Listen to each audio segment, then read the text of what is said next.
ขอ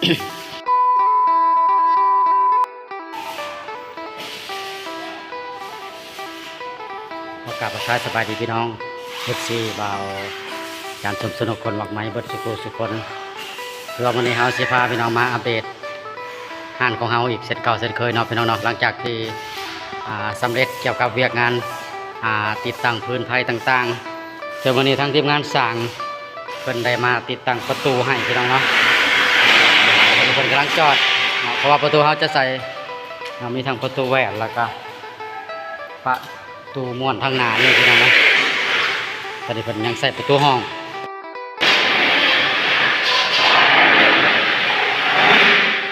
ประตูหน้าห้อง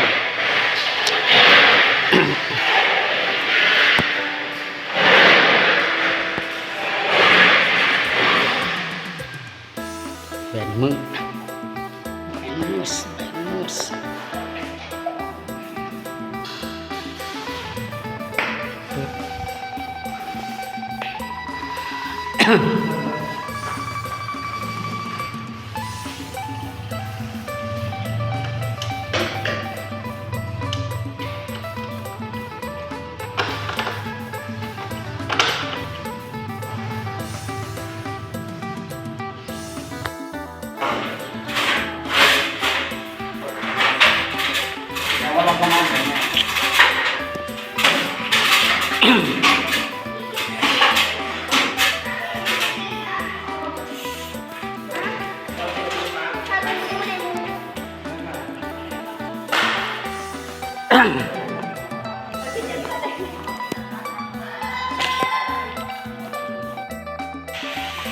ถ่ายคลิปก่อน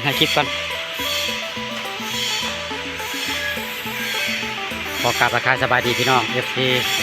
บ่าวการสนุกคนมากมายเบิดสุคนพี่น้องเนาะที่ว่ามื้อนี้สิพาพี่น้องมาอัปเดต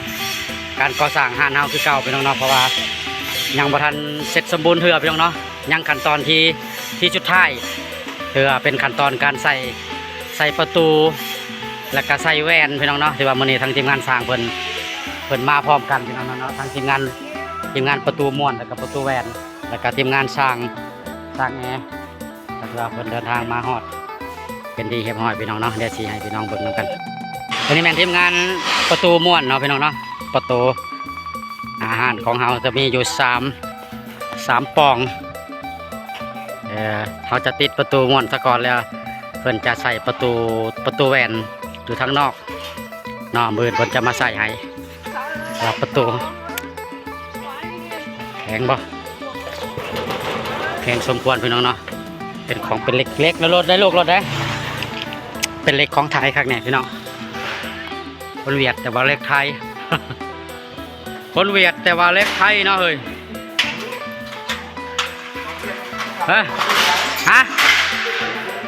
คนเวียดก็มีของดีแต่ว่าแต่ว่านี่เป็นของไทยวะเป็นเล็กดีเนาะแม่แหละเล็กกันนั้นของเวียดนะอ่อนๆเลยเนาะอันนี้มันแข็งดีเล็กเวียดคนเวียดแต่เล็กไทย อัดประตูลงละหอนอึบเลยเนาะ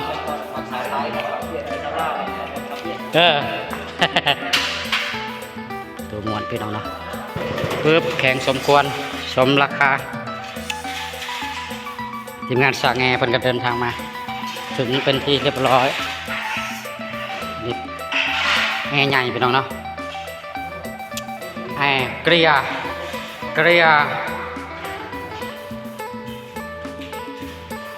สุดแพงสุดแล้วก็ประหยัดไฟพร้อมเกลีย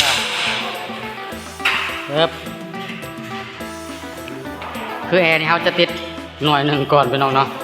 ยิงตามงบประมาณของเราหมดติดอยู่ห้องโถงหน่วยหนึ่งห้องใหญ่แล้วก็ติดอยู่ห้องนอนหน่วยหนึ่งเป็นประตูพี่น้องประตูห้องนอนสองพี่น้องเนาะที่ว่าประตูสำเร็จเรียบร้อยแหวนก็เรียบร้อยปึ๊บ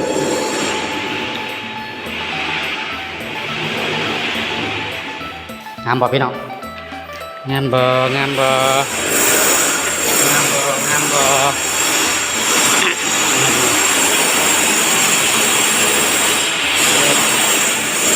ค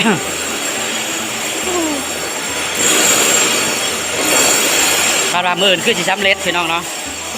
มื้ออื่นประตูแวนทางหน้ามา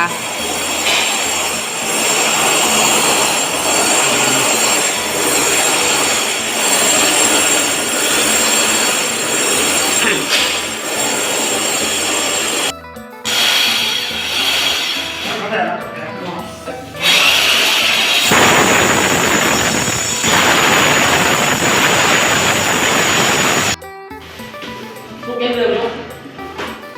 เรือว่ะประมาณบ้านลูก เดี๋ยวดิเสียงแตบเนาะเฮ้ยญี่ปุ่น จะไม่เรือหรอ เรือยัง เรือไม่เรือยังไงเรือเล็ก เรือเรือ ตัดไปแล้ว เรือตะเล็กบ่เรือตะเล็กนี่อยู่ ตัดไปแล้ว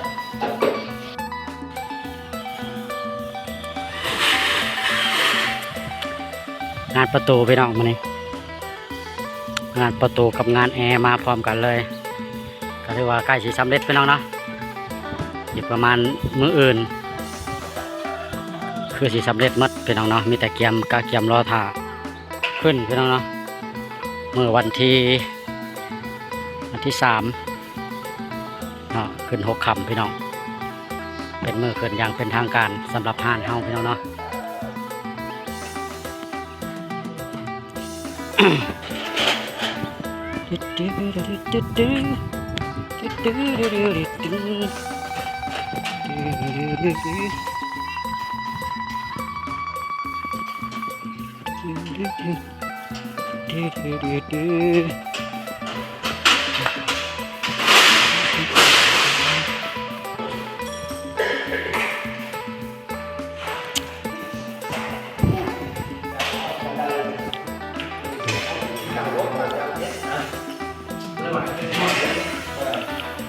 สีนวลแอร์เย็น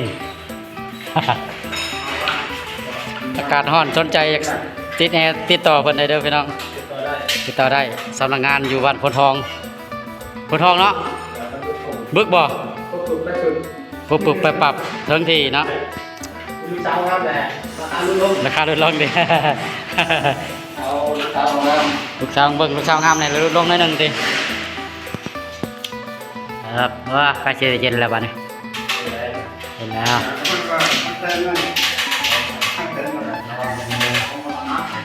มาฮักกันละจะขึ้นไม้เลยฮะ คลองลวดคลอง ขึ้นไม้หนึ่งฮักผมพูดถึงแล้ว ฮักแล้วได้ติ ขึ้นบนเลยนะฮักขึ้นแล้วต้องใส่เข่าแล้วต้องใส่ขาหน้าก่อนใช่ไหมฮักที่วันฟังมึงได้ป่ะเนี่ยต้องวางตรงนี้ป่ะฟังนี่บริไม้ป่ะฮะบริไม้ยัง มาแล้วทุกเส้นนะ แล้วเอาอย่าง ต่อมาวัน แล้วดันรอบ หายหมดหนอง วันสามารถบอก เออ สารสี สามารถวันนะ แล้ว รองรองอันไหนงามเทียบยศ จะการแล้วเดี๋ยวสิเสร็จแล้ว มีลายพินริม ทำไง เพ เนี่ย นามเนื้อเพชรทองใสเด็ด ลายประดับทับถนน ทำหน่อยดีกว่า ทุกเส้นสายสายวาน ที่มาหอมนะ ที่มานบน เนี่ยเอาขึ้นดันขึ้นมาก่อนก่อนลงพวกนั้น บ่ฮอด ดันขึ้นแต